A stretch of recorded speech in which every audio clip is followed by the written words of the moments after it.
In this Blender tutorial for beginners, I will show you how I made a 3D social media alert animation.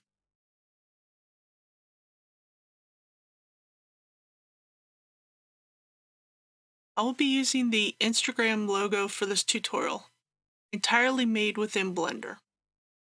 Scale the cube along the Y-axis to make it a bit thinner. And I apply the scale. In edit mode, I round the four corners.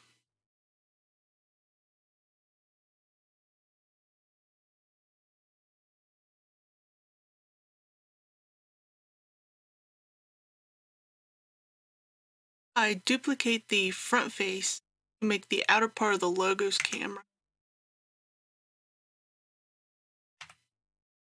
I scale it down. Inset this new face.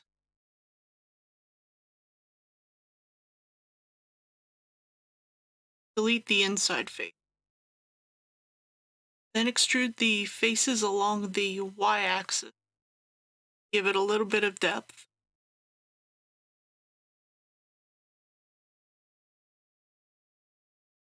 I add a cylinder, the triangle fan cap fill, and rotate it around the X-axis 90 degrees. Then I scale it down to fit within the inset face. And this will be the lens of the logo. I select the front and the back faces.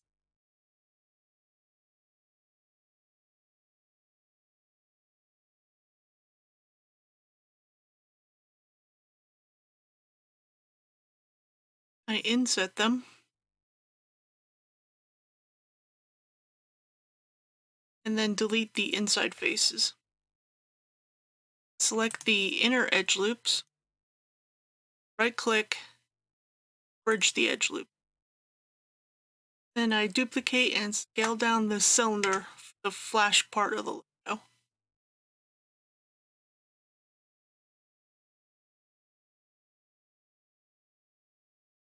In the shading workspace, make the default white material pure white,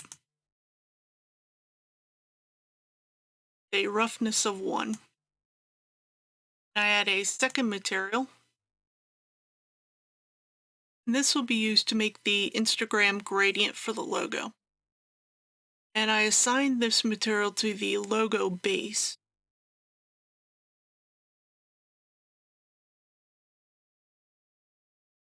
Make sure the roughness is 1. Add a color ramp. Connect it to the base color of the principled shader. And I use a gradient texture node. Connect it to the color ramp. Then using the Node Wrangler add-on, I select the gradient texture node. Use Ctrl-T to add a texture coordinate node and a mapping node. I change the black color stop of the color ramp to a purple color using the hex code 7B50A8. Change the white color stop to a yellow color using the hex code CB444. Add a third color stop in the middle and make it a pink color. Use the hex code EB6490. I change the color blending style of the gradient texture to spherical. And then I make adjustments to the color stops until I'm happy with the gradient. And now add a cube. And I scale it down to the appropriate size for the actual username.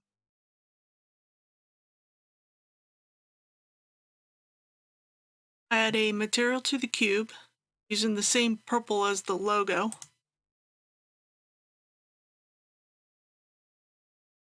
Again, that's hex code 7B50A8. and given a roughness of 1. Now add a text object, rotate it around the x-axis 90 degrees. In edit mode, I type in the username.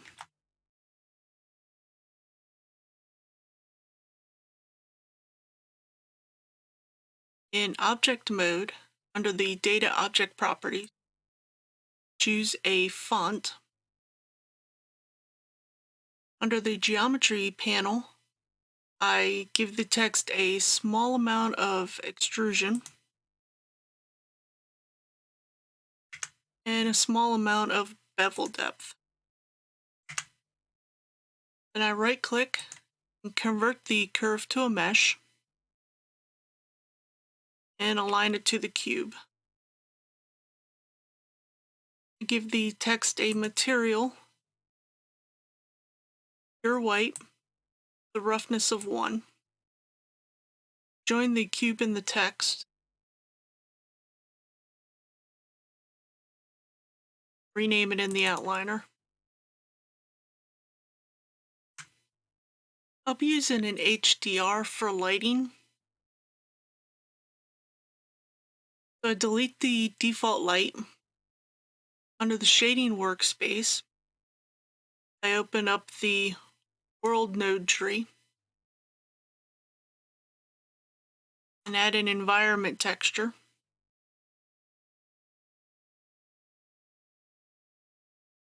And open up the HDRI.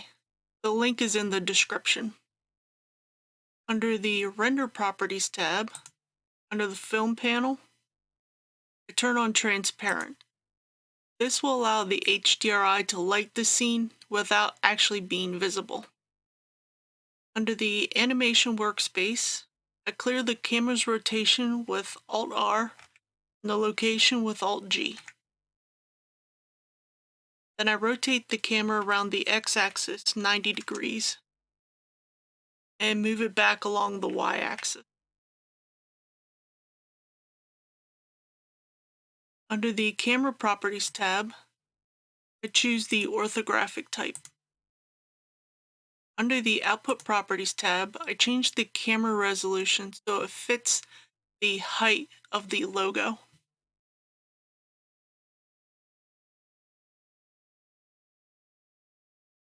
Then I move the logo and the username to the left edge of the camera area. Now that the lighting and camera are set, I can begin the animation. Under the Output Properties tab, I change the end frame to 150, the frame rate to 30. This will give me a 5-second animation. On frame 1, I select the logo and move it down along the Z-axis so it's hidden.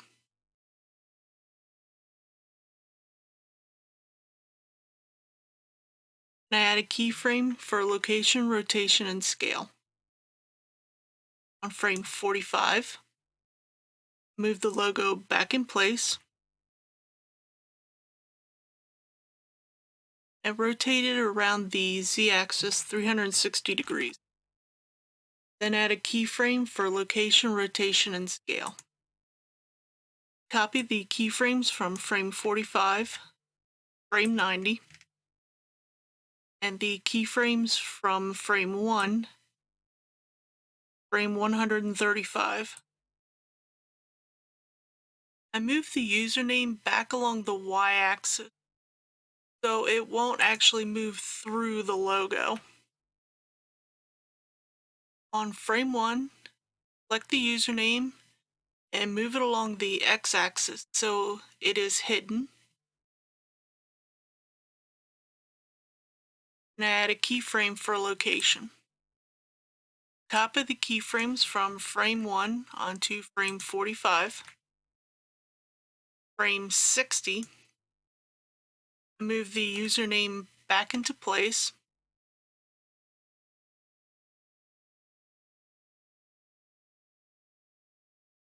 add a keyframe for location. I copy the keyframes from frame 60, frame 75, On frame 90, copy the keyframes from frame 1. To render the animation, under the Output Properties tab, choose where I want to save the animation. I use FFmpeg for the file format and QuickTime for the encoding. Save my Blender file. Choose Render Animation under the Render menu. Thanks for watching. I hope you found this useful. Please don't forget to like, share, and subscribe, and turn on the notifications. Have a good day.